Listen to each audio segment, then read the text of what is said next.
ನೋಡಿ ಡಿಎನ್ಎ ಮಾಲೀಕ ಅಂದ್ರೆ ಆ ಈವೆಂಟ್ ಕಂಪನಿಯ ಮಾಲೀಕ ವೆಂಕಟವರ್ಧನ್ ಕೂಡ ಎಸ್ಕೇಪ್ ಆಗಿರೋದ್ರ ಡೀಟೇಲ್ಸ್ ಲಭ್ಯ ಆಗ್ತಾ ಇದೆ.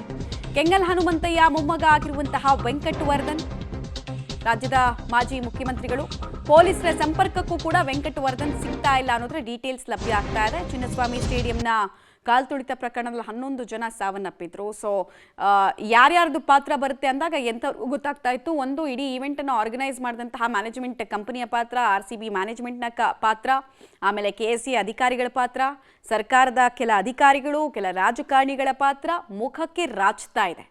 ಸೊ DNA ಮಾಲೀಕನ ಪಾತ್ರಕ್ಕೆ ಸಂಬಂಧಪಟ್ಟಂತೆ ಇನ್ವೆಸ್ಟಿಗೇಷನ್ ಮಾಡೋದಕ್ಕೆ ಹೊರಟಂತಹ ಪೊಲೀಸರಿಗೆ ಆ ವ್ಯಕ್ತಿ ಎಸ್ಕೇಪ್ ಆಗಿರೋದು ತಿಳಿದು ಬರ್ತಾ ಇದೆ. ಡೀಟೇಲ್ಸ್ ಕೊಡ್ತಾರೆ ಮುರಳಿ. ವೆಂಕಟವರ್ಧನ್ ಘಟನೆ ನಡೆದಾಗ್ಲಿಂದ ಕೂಡ ಅಬ್ಸ್ಕಾಂಡಿಂಗ್ ಆಗೇ ಇದ್ರಾ ಅಥವಾ ಏನೇನು ಮಾಹಿತಿ ಸಿಗ್ತಾ ಇದೆ ವೆಂಕಟವರ್ಧನ್ಗೆ ಸಂಬಂಧಪಟ್ಟಂತೆ ಅಂತ?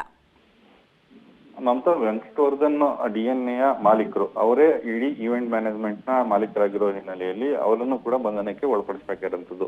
ನಿನ್ನೆಯಿಂದನೂ ಕೂಡ ಅವರನ್ನು ಸಂಪರ್ಕ ಮಾಡುವಂತ ಒಂದಷ್ಟು ಪ್ರಯತ್ನಗಳು ನಡೀತಾ ಇದೆ. ಯಾಕೆಂದ್ರೆ ಅವರನ್ನು ಸಂಪರ್ಕ ಮಾಡುವಂತದ್ದು ಸಾಮಾನ್ಯ ಪೊಲೀಸರಿಗೆ ಸಾಧ್ಯ ಇಲ್ಲ. ಯಾಕೆಂದ್ರೆ ಅಷ್ಟು ದೊಡ್ಡ ವ್ಯಕ್ತಿ ಆಗಿರುವಂತದ್ದು, ಯಾಕೆಂದ್ರೆ ರಾಜಕೀಯ ಬಲ ಕೂಡ ಇದೆ ಮತ್ತು ಹಣ ಬಲ ಕೂಡ ಇರುವಂತದ್ದು. ಆ ಹಿನ್ನೆಲೆಯಲ್ಲಿ ಅವರನ್ನ ಸಂಪರ್ಕ ಮಾಡ್ಲಿಕ್ಕೆ ಸದ್ಯಕ್ಕೆ ಸಾಧ್ಯ ಆಗ್ತಾ ಇಲ್ಲ ಅನ್ನೋದ್ರ ಬಗ್ಗೆ ಮಾಹಿತಿಗಳು ಸಿಗ್ತಾ ಇದಾವೆ. ಬಹುತೇಕ ಅವರು ಕೂಡ ಪೊಲೀಸರ ಬಂಧನಕ್ಕೆ ಒಳಪಡುವಂತದ್ದು ಸಾಧ್ಯತೆಗಳು ತೀರಾ ಕಡಿಮೆ. ಯಾಕೆಂದ್ರೆ ಈ ಸಂದರ್ಭದಲ್ಲಿ ಕೇವಲ ಕೆಳ ಹಂತದವರನ್ನ ವಶಕ್ಕೆ ಪಡ್ಕೊಳ್ತಾ ಇದಾರೆ, ಅವರನ್ನ ಬಂಧನಕ್ಕೆ ಒಳಪಡಿಸ್ತಾ ಇದಾರೆ.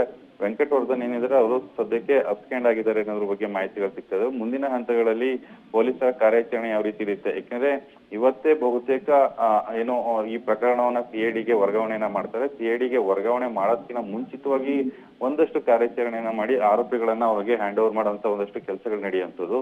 ಸದ್ಯಕ್ಕೆ CID ಗೆ ವರ್ಗಾವಣೆ ಆದ ಬಳಿಕ ಯಾವ ರೀತಿಯಲ್ಲಿ ಪೊಲೀಸರ ಕಾರ್ಯಾಚರಣೆ ಇರುತ್ತೆ ಅನ್ನೋದ್ರ ಬಗ್ಗೆನೂ ಕೂಡ ಸದ್ಯಕ್ಕೆ ಕುತೂಹಲ ಇದೆ.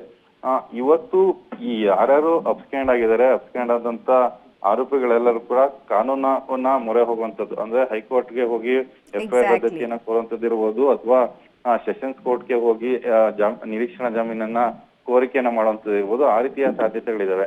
ಯಾಕಂದ್ರೆ ಕೋರ್ಟ್ ಇದನ್ನ ಯಾವ ರೀತಿಯಲ್ಲಿ ಗಂಭೀರವಾಗಿ ಪರಿಗಣಿಸ್ಕೊಂಡಿರುವಂತದ್ದು, ಯಾಕಂದ್ರೆ ಸುಮೋಟೋ ಪ್ರಕರಣ ದಾಖಲು ಮಾಡ್ಕೊಂಡಿದೆ. ಕಾನೂನಿನ ರಕ್ಷಣೆಯ ನಿರೀಕ್ಷೆಯಲ್ಲಿ ಇರುವಂತವ್ರಿಗೂ ಕೂಡ ದೊಡ್ಡ ಮಟ್ಟದ ಶಾಕ್ ಆಗುವಂತ ಸಾಧ್ಯತೆಗಳಿರುವಂತದ್ದು.